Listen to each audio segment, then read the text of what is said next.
It's as simple as just going and getting it. And if you don't want to go and get it, then you can just sit at home and not get it. Playing because I had to be in orchestra. But I feel But you like know about the scene. I didn't really leave the house till but last year. okay, so I'm gonna just say this.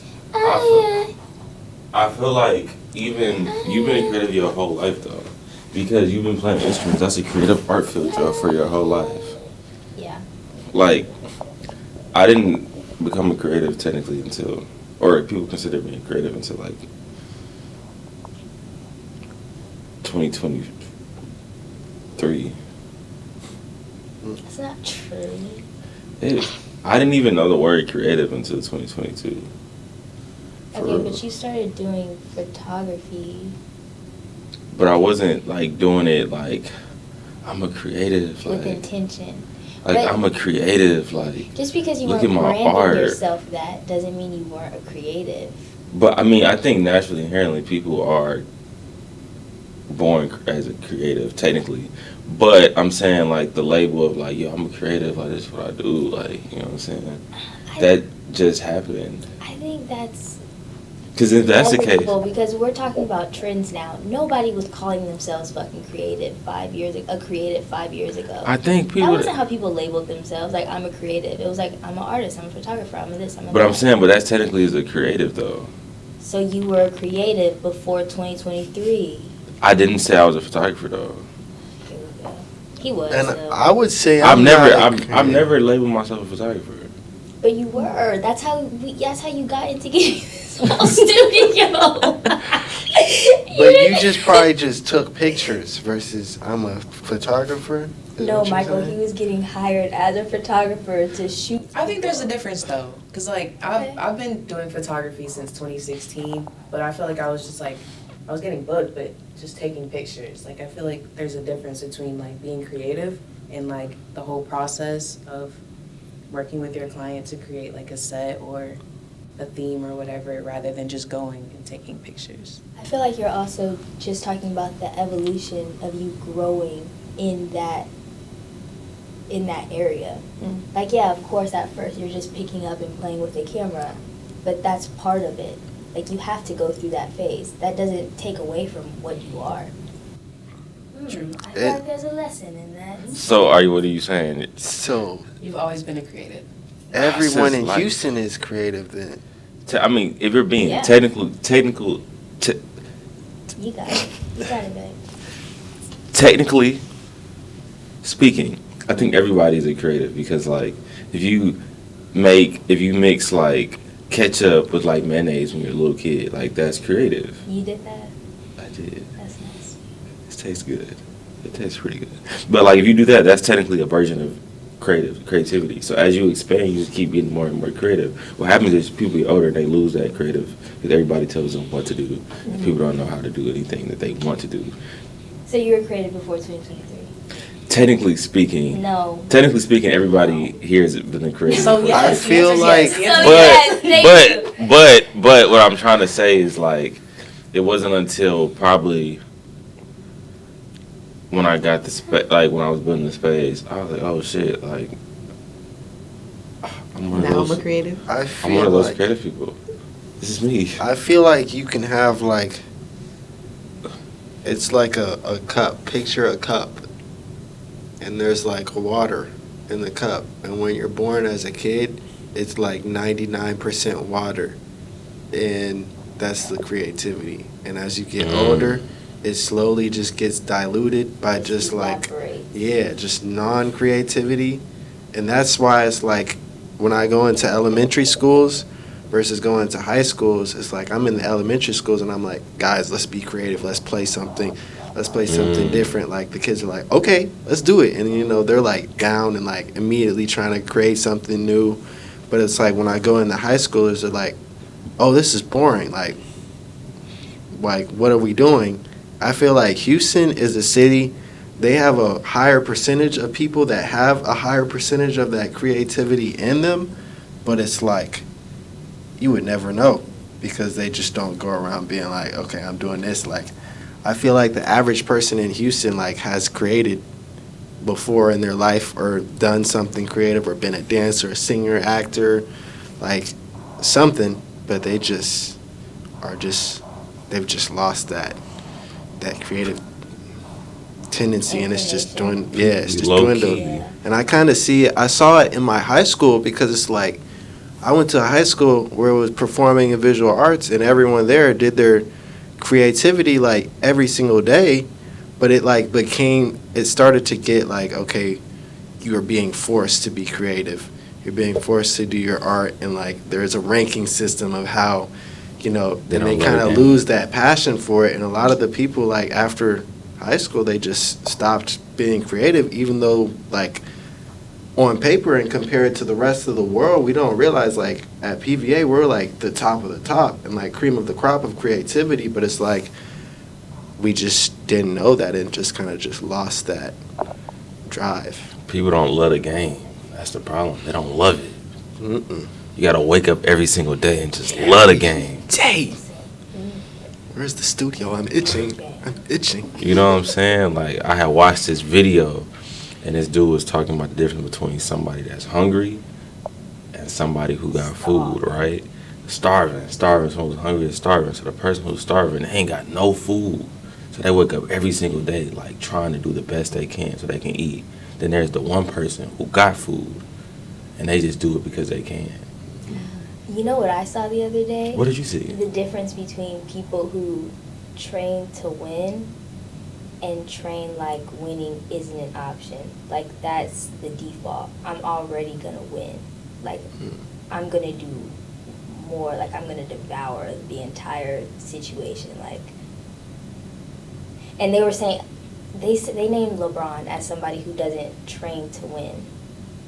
He trains as if winning was like a default, like it's the expectation. Like obviously I'm gonna win. I'm gonna be up and beyond to be the best to ever do it at this point. And I think that's what gets lost when it comes to the art of creativity. People don't have an end goal. They don't like know what they're even going for. So they like get like, what is the word? They get tired of it, sick of it because they're not winning. But if you know you're gonna win, you're gonna win. You know what I'm saying? And I feel like they just expect results versus like just doing it because you love it. Like in Houston, I feel like if Houston was a city like New York or Los Angeles where people are like, they're like, oh, we gotta create, we like need to create, like we have to live, this is our food. Like we would have people on every corner, playing their instruments or doing stuff like that. And that's the problem. I'm gonna say that's the problem with some people. Like, there's this poem, they said if you can feel the unforgiving minute with 60 seconds worth of distance run, right? People don't really want it bad enough. If we being honest, like Run that back? If you can feel the unforgiving minute with 60 seconds worth of distance run. So basically saying like you can make every single minute of your life and just like try the absolute hardest, you'll get what you want. Like it's called Test of a Man, I think, something like that. But people, I've noticed a lot of people that I meet, just Houston creatives in general, they don't really want it bad enough. Like when I went to New York, right? So let me tell you a story. I went to New York, right? I went with one of my friends. Well, actually, I was working. It was a work trip, but I was in New York, and it was pouring down raining, right? And we said we're gonna go out. We're gonna go to the club. It was pouring down raining. We ended up having to get on the train. We caught the train to a certain area. Then it started pouring down raining, but the club was like 2 miles away, right? Then we was like, all right, bet we're gonna catch the bus because the train wasn't gonna like stop us there. You know what I'm saying? So we go to catch the bus and we miss the bus and it's pouring down raining, right? And then we like, well, shit, we don't know where the next bus is coming from because both of us don't live in New York. So then we ended up walking 2 miles to go to the club in the pouring down rain. And we had a great time in the club, right? But the problem with that is, I was like, bro, I can get how someone in New York, like, you do that a few times, you like, fuck it, like, I'm getting it by any means necessary. And that's just a scenario about going to the club. But, like, there's a different hustle in other cities where it's like, you have to, like, do what you have to do. And I feel like Houston is so spread out. opportunities here and there, whatever, boom, boom. But it's like everybody's so lethargic. You know what I'm saying? Well, Houston has like a slower pace in comparison to New York and Chicago. Like it's just a slower city, but I also think it's because creatives leave Houston to go build their careers. Like they go seek out the opportunities in New York and LA instead of trying to create those opportunities here. That's why I think it's so cool that we're doing that December thing where like every year we're going to be bringing it back to the community and creating something here for like artists to look forward to, like an end of the year recap and celebration and performance. And that sounds really awesome, because that's what I want to see, and that's kind of what I think the problem is, like people not using the resources of Houston and building and growing in Houston, and instead of taking their talents elsewhere, because we have a lot of talent that comes out of Houston. And there's They resources. just don't stay here. Yeah, There's resources. People don't use them. I feel like so many like creatives and artists from Houston would rather like starve to create like somewhere else and like go to Los Angeles or go to New York. I think my dad had a friend one time that he went to New York to pursue like whatever he was doing, and once he got there and realized, oh, like it's like Houston, but everybody is extremely talented, everybody wants it, so it's like you basically are having to play for free everywhere, and like you can't even find like gigs or opportunities, and like you have to starve because it's just so oversaturated. When it's like Houston might be oversaturated, but it's like no one's really like stepping up and realizing, oh, it's like super easy, the cost of living is cheap here, you just have to use that same drive. And it's like me like going and kind of learning how to starve in Vallejo for the whole year, it like made me appreciate how easy and how cheap it is to build a creative career in Houston. Like there's so many studios, there's so many, just like everything's so close, everything's so cheap, and it's like why wouldn't people want to just like build out here? And I think that there's just slowly becoming like a migration from, you know, California to Texas anyway because of the cost of living and stuff, but people are going to realize, oh, like I can be creative out here too, like, and it's just going to take over. Facts. The time is now. If you're a creative in Houston, you have Collab Social, you know, you have Orchestra, you have all of these resources right in front of you, and it's like you just have to literally wake up and say, I'm going to use them.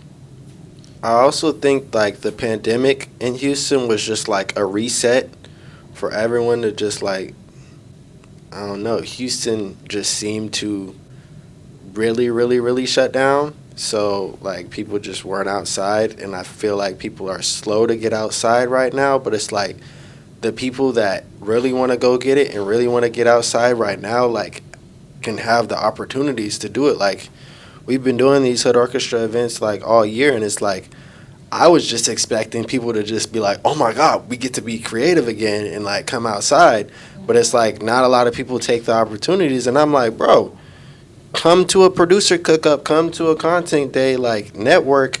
I'm trying to give y'all the opportunity to perform and create. And like a lot of people see, oh, the opportunities to perform and create are in Los Angeles or New York, and like that's the only way you get these big ticket, you know, get to perform with ASAP Rocky or get to do something like that. And I'm like, you can create that here in Houston and bring those people to Houston because they're going to come to Houston anyway. Like the second Drake did something here, it's like, oh my God, now Drake is for Houston. And it's like, we just been here.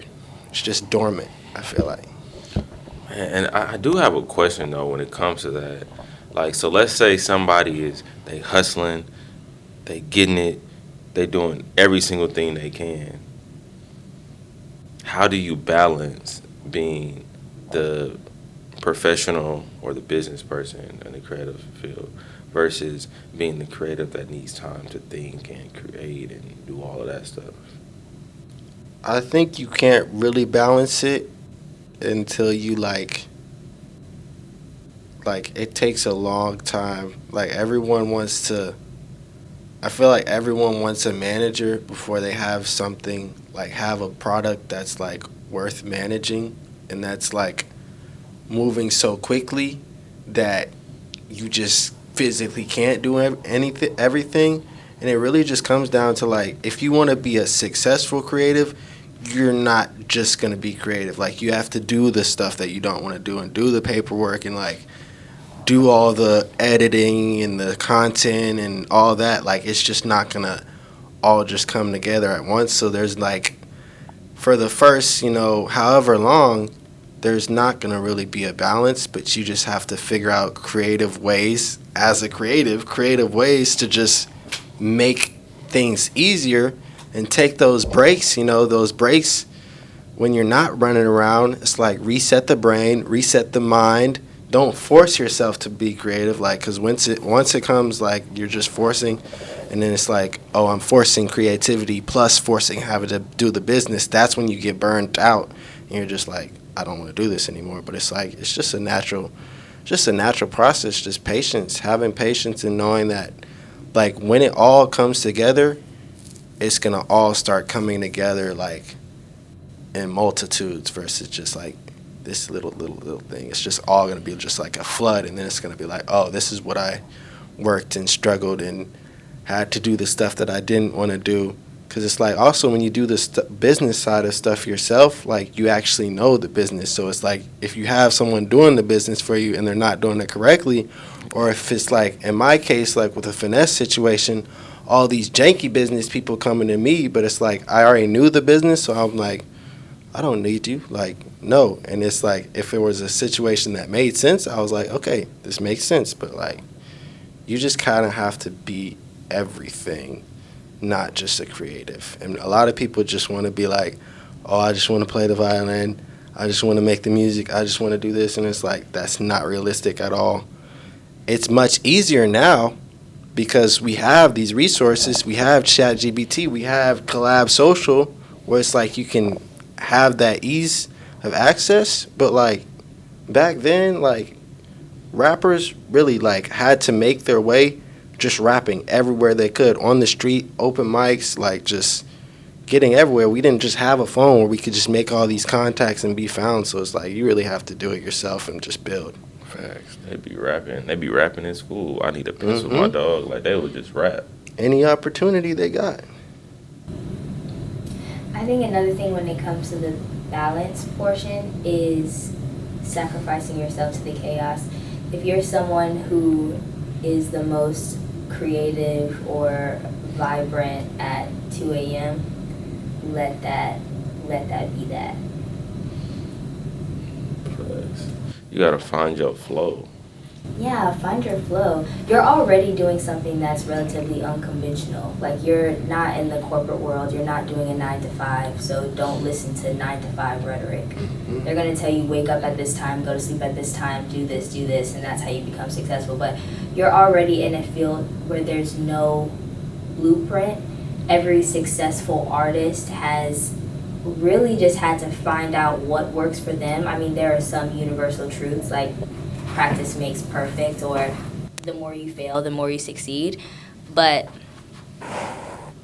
yeah, there may just not be any cookie cutter balance.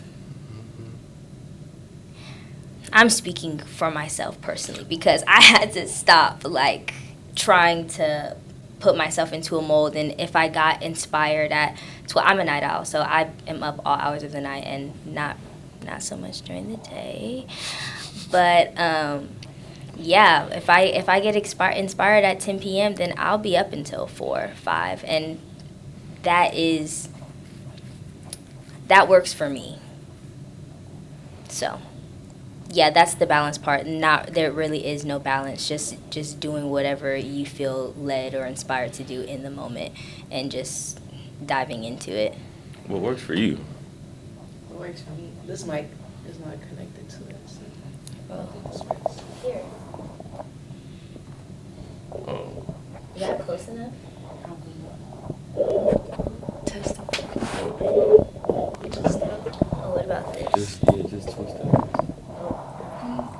Wait, you know what? Can I just hold it? Here. works for me. So I have a business partner, one, so we're able to divvy up the work for the most part. But like you said, just like diving into it and figuring out what works. You got to try it all to see what works or not. I don't know. That was great. Yeah, I think it's just a trial. There's, like you said, no blueprint for it. I mean, you can always learn from people in your field, see what works for them, and try it. But I don't think there's one specific way that's going to work. I feel like they can all work. You just have to really, really, really, really, really, really, really love it. Or like it's pointless. Like I realized the other day, like the reason my parents are, still working their jobs that they're working when I'm like, you should retire, is because they really love to do it. And it's like, you have to have Like, a you like it. You have to have a drive and like people are like, okay, I like to do this. I love to, dance or sing. It's like, would you do that every single day for the rest of your life, whether or not you got paid for it? And then, like, that question, if you have to hesitate about it, then it's like, no, you don't. Like, for me, I don't care, like, about the payment, any of that anymore right now for my violin. And it's like, I get paid, like, on the back end from the universe even more just because I just love it. And it's like people see the genuine love and, like, love for being creative. Like, you just have to, I'm telling you, you have to have that dog in you. Yeah, that's why he made the concert at the end of the month completely free. Because you got free have $99. That dog. Because he had, get the dog. I got a playlist. I already sit down. I got that dog. The come up. Yeah, it's like and it's like until you get to the point where you're that much in love with your creativity that you're willing to just like go and pursue it and and be on the street and take every opportunity you get to perform at those open mics for free and stuff. Like, until that point, you need to keep whatever job whatever stability you do have, just keep that, because you can't just go half into creativity and like expect to make it, because you'll just get frustrated that you're not getting the results, because like people are a lot of times focused on like the results that you get from your creativity versus just the act of being creative, and it's like you're just gonna get frustrated. The love for the game. And then even if you choose something and it's not, I'm about to sneeze. God bless you. But even if you choose something, let's say you like, bro, I'm really into photography, and you realize at a point you don't love it, you can always pivot and do something else, because there's so many different fields. And life is long. Long as fuck. I mean, life is long. And you have so much time. A lot of times. So much time. And I want to say this analogy. It's going to sound crazy, but it's like a real analogy, right? So I was talking to my mom the other day. We were talking about like drug addicts, you know what I'm saying? Mm-hmm. And we were saying, I was like, bro, the power of the mind is phenomenal, because when someone's highly addicted to like super hard drugs, they're going to find any way necessary to do the drug. They will steal from people. They'll do anything possible to get it. You can move them across the country and they don't know nobody, and they're going to find a way to find it wherever they at, right? And I was like, now, if you apply that same mentality to what you want in life, then how can you not be successful? Mm-hmm. Like, it's the same principle, but we don't see how, like, the reverse of it. Because if you apply that same scenario, that same energy, that same attention, that same focus to, like, doing something you actually love, something you want to do, the end result is you get a phenomenal outcome, right? On the flip side, if you apply that same energy to something, like, let's say drugs, for instance, you can end up strung out on the street. But you don't care, because you're doing what you like. You love it. So you have to find something that tickles that same part of your brain that chemically alters your brain to make you addicted to it, to the point where you just can't live without it. Like, I love the game. I love the So hustle. yeah, so for me, like just watching, just being on tour with LaRussell the last year, like he will go every day, like morning to night, morning to night, morning to night, nonstop, and we're all like, man, what is wrong with this dude? Cause he just like, just all the time, just nonstop, studio, like 5 songs a day, just keep going, keep going, keep going, keep going, and it's like I didn't realize that while we were doing that, we were also training ourselves and our minds. And like every day, I would get up making content, working and stuff. And then it's like when it stopped, and when it's like we got there, and it was like, okay, it's time for the break. Like I was like itching. Like I'm like, what is wrong with me? Like why am I like falling into a depressive state because I'm not sitting here on my computer working? And I was like, it's because I just like train my mind to just be a workaholic, and that's what my parents do too. It's like they just unnecessarily stack up all these different extracurriculars and just things to do, and it's like because we just can't be still, and it's like that's a great thing to have, like a great problem to have, where it's just like you just Yeah. I just gotta make some content Fact. today. And you can be around certain people and they be like, oh, you need to break. Da da da. It's like, no, you need to break. Mhm. Because where I'm headed, where I'm going, it's a different, you know? It's different. Yeah, slight adjacent to that, people who tell you you're too hard on yourself. You're not too hard on yourself. You need to be harder on yourself, actually. No, because you being hard on yourself, that's what gets that quality product out of you. You can't have low or mediocre expectations for yourself and expect these amazing things. Well, don't be too hard on yourself to the point where you're not putting out your content. That is an area where it's like, no, just put out the content. Because if you keep on putting out content and one piece of content was ass, in a month, nobody's going to remember your one ass piece of content. They're going to remember all the good shit. Like trash content. Yeah, nobody's remembering the trash content. So don't be too hard on yourself in that respect. But when it comes to like your craft or you getting better or evolving as an artist or as a creative, be hard on yourself. Push yourself to your limit. Because that's what got you to where you are now. That's what got you recognition in the first place. Like a muscle. And that's what will also keep you there. Everyone thinks, okay, like that dream collaboration or that dream, something is the end goal. And like for me, it's like for a musician, you would think Tiny Desk or, being able to collab with, A$AP Rocky or John Batiste is the goal. But that's like a mere stepping stone of what you can do independently as a creative for your career. Like your career should not be based on you making it to someone else's platform or something. Like every creative has what they need to create just their whole own like world and community and impact just wherever you want to impact.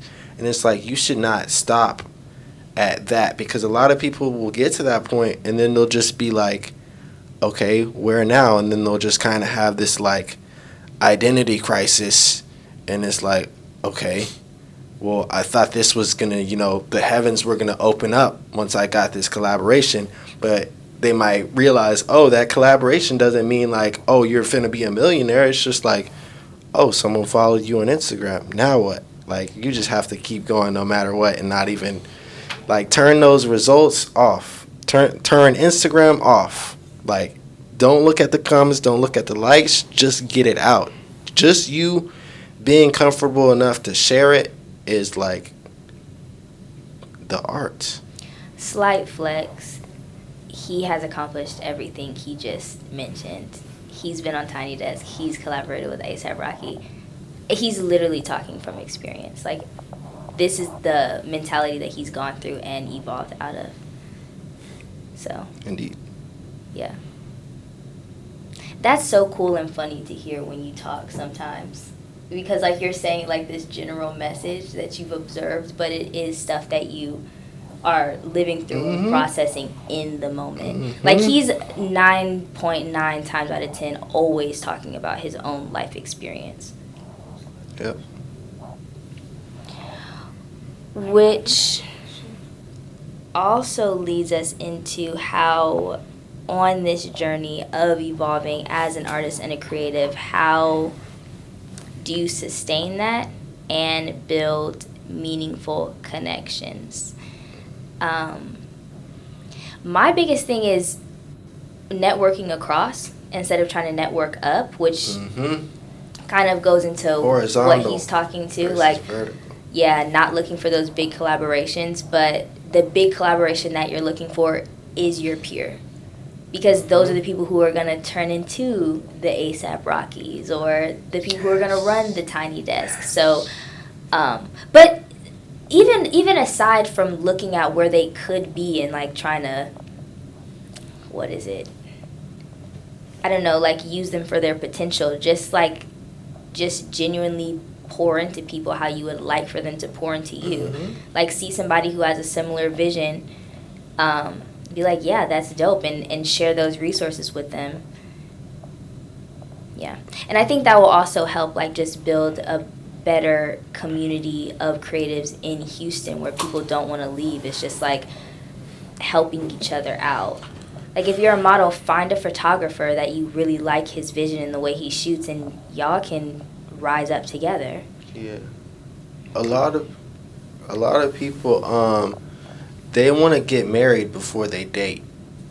And it's like kind of the same with like creatives. Like you'll be at a concert or something and just like someone will be like, hey, let's collab, let's do this, let's work, before it's like you even know who they are as a person. So it's like if you see a creative or see someone like you kind of identify with, like before you just like want to dive into making a creative project or putting the pressure on like, is this going to be a good song? Like, get to know the person first. Build that, like, that relationship before you do all the creative stuff, because it's going to make it that much easier. A lot of times we'll go into studios and stuff, and, like, the first 30 to 45 minutes of the studio session is just everyone just chopping up, just talking about life, talking about whatever, like, laughing, releasing the tension, not like feeling like, oh, we have to get in here and create something amazing, and if it doesn't work, we're not going to talk to each other anymore. It's like, nah, we're homies, we're good, and now we can create, and that usually creates the best products. And then after that, it's like you just have a contact, you have a connect, and it's like you just build it over time. And show up to their art shows or show up to their performances and offer to shoot headshots and work for free. Yeah, y'all, work for free. You gotta work for free. They hate to hear. That's a huge, and it's just a Houston thing, honestly. Because I feel like people in LA, people in New York, they understand it, because it's like the people that you get to work with for free are, I guess, industry people. But it's like the same can be here for Houston, because you just never know, like, who you're working with, what you can create, what opportunity. Like, my working for free opportunities have made much more money than my non-working for free opportunities have. Yeah.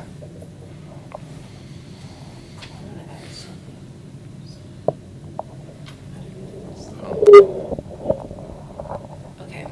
Also, you just gotta put yourself out there. Like she said, just showing up, networking, telling people what you do, just being yourself and genuine. I feel like people can relate, understand, and they're more willing to support. Yeah, I feel like there's a lot of ways to support that are free or paid. I mean, you can't look at like what you're doing right now. You gotta just be thinking like, I'm just putting this forward. Before you build a house, what do you have to build before you build a house? The foundation. And I feel like that's something that a lot of people miss sometimes. It's like, bro, sometimes you got to build that foundation. And I love what, Lonnie said about, like, you just got to network across, because truthfully, like she said, like, the people that you never know what people are going to turn into. Like, because, for instance, like, even just being able to go to college, like, a lot of my peoples now, they're starting to get those senior roles, those like high level roles. So if I wanted to go to the corporate route, I get them up like, yo, y'all got a job. You know what I'm saying? The same thing in the creative world. Like you can meet someone the same level as you, and then you really never know where they're going to end up. Sometimes you know, sometimes you don't. You know, but if you are surrounding yourself around with like solid people that really want it, really hustle, like you can look at it. All it takes is one person to go crazy, and then like by default, if you're working, everybody else. Look at Missy Elliott, look at Timberland, look at Pharrell. All of those came from Pusha T. All those came from Pharrell being the person who was the workaholic or whatever. You know what I'm saying? And really going after and get it. He got it, and then it's easier to pass the juice on to everybody else because everybody else is working and grinding, doing the same thing. Absolutely. And people see you working, they want to help you. Like I be telling myself I always look for opportunity. But every now and then I gotta remind myself that people around you want to see you win. Yeah. Like there's people that they want to see you win. Like you could think, bro, it sucks right now. I'm like not doing what I'm supposed to be doing. It's not working, whatever. But then there's people that you network with, you built the community with, you told them your vision, you talk to them. They just want to see you win. So whenever you like, hey, like I'm trying to do this, it's not working. Your community is what kind of lifts you up. You know, that's one of the big reasons why even with the Collab social community, why we even have like the online social community to where there's like creatives from Houston, but there's creatives across the world because it's like you never know who you network with, and hell, you can be in Collab Social and you can meet somebody that could change your life, or you can meet somebody that like could provide that connection to somebody, and that's really what it's all about, you know. And yeah, and that's also a key point. Like you have to be around people that want to see you win versus want to use you as a stepping stone to win themselves, because like there's just so much, I guess, competition just in the creative world in general. It's like imagine if you had like a team where it's like everybody on that team is like, I want this person next to me to win, but I want to win myself. I want this person next to me to win, but I want to win myself at the same time. It's like everybody can just win. It's like we literally like one person wins by default, just by association. You have to have people that want to be associated with you so bad that it's almost like that's part of their creative journey too. It's like they're always figuring out ways, okay, this collaboration, you know, can tie us in to this and evolve this way, and we can now, like, they got to bring forth something versus just, I don't know, just being stagnant. And I feel like that's the same thing. You think about it, like if everybody is in their own lane doing their own thing, there's going to be moments when that person's a star, then there's going to be moments when that person's a star in this. And if everybody has their own lane, it's not really going to matter, because at the end of the day, like I said, one person get on, you guys are own lane, they help you get to your lane. And now it's like this whole, you know, network effect of like greatness that happens because everybody was, you know, focused on what they was focused on, you know what I'm saying? And they say as you help more people, it always comes back, man, you know? So it's like, you got to give freely, man. And you also, as a creative, have to be willing to give somebody else their spotlight too, because like it might come back, you know, to you. It's like you gave somebody an opportunity. It's like they might get big one day and give you an opportunity. It's like you just have to pay it forward and not just always expect something, and then it will just come back. You know, I'm gonna give a story. You know what I'm saying? I keep talking, man. I don't know why I keep doing this. But so I did this thing called Behind the Creator, right? It was, I would find people in Houston area and I'd be like, man, they dope. Like, let me interview them and sit them down and talk to them for like 30 minutes. And I interviewed them, and I remember this one particular person, they had like a brand. And I interviewed them, and they're like, yeah, I just moved here, like, da-da-da. So I gave them the video. They were like, man, I love the video, etc. And then, like, a whole year later, they just hit me up. It's like, hey, like, I finally got myself together. I want to do a campaign. What's your price, da-da-da. And it's like, I wasn't expecting that. But that's just an example of, like, I just get a free video because I was like, bro, somebody tell your story. Like, your stuff is gas. Like, you know what I'm saying? And a year later, they got their stuff together. They're like, yo, I got to do a campaign. You're the first person I thought of, da-da-da. And that was an example of, like, now that's coming back in my pocket when I didn't even expect it to. You You know what I'm saying? So that's a great example of like, sometimes you just gotta give your gift to people freely because you can see that it can benefit somebody else. You know what I'm saying? And this, I mean, I don't know if everyone that's watching this even knows about Good Company, but like Good Company, it kind of like when I came into Good Company with LaRussell and everyone, it started out like, we were helping LaRussell build, and then I realized, oh, like we should be using this opportunity. And he also told me, he's like, Good Company is a passage. It shouldn't be like your end goal, your destination. He's like, I don't want y'all all to be working for me. I want y'all to work for yourselves and like build up your own thing. And it's like, especially this year, I've seen my homie Splash, get his platform up. Mike G, he got a Snoop Dogg placement. Like Tietta's been branching out, doing her own thing, Hokage Simon, and it's like everybody is just like so confident in their ability to make it, and it's like we're even more confident knowing that even if I don't make it, like I was a part of this person's journey, and I get like just being associated with this person is just gonna get me whatever I need. It's like even like if it's not from LaRussell, like me being a founding person of like Splash's his platform, it's just like I just can say that I was just involved in all these different things and diversified things when it's like I just am willing to be a building block versus just like, oh, I won't play on your platform, you need to pay me to play on your platform. It's like, no, I want to build this with you too. Okay, now I'm going to say that same exact scenario,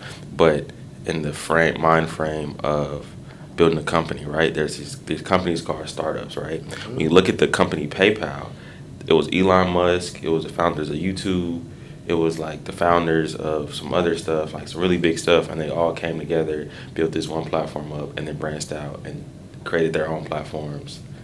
I think it was LinkedIn too. LinkedIn, YouTube, Tesla, all came from PayPal. Crazy.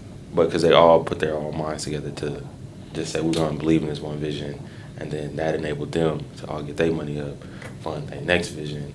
And it's like, you just got to see the bigger picture, man. It's crazy. Bigger picture. I try to get the string players to, like, see the bigger picture. Like, bro, I'm trying to, like, uplift you. This isn't for me. Like, it's not I'm trying to help you. It's not Michael Prince Orchestra. It's Hood Orchestra, the neighborhood. Like, it doesn't matter what hood you come from. Like, I just want to give you that platform. And, like, that's one thing I'm blessed to have, like, Tyrone Marcel.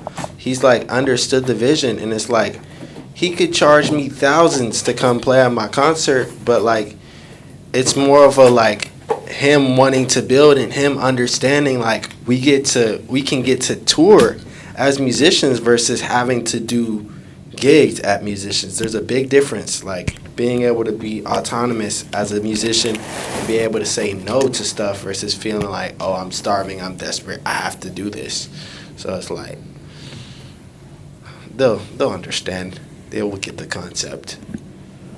Did you not get the concept?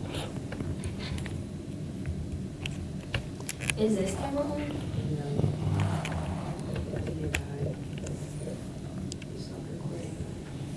That was that beat? Yeah, okay. Yeah.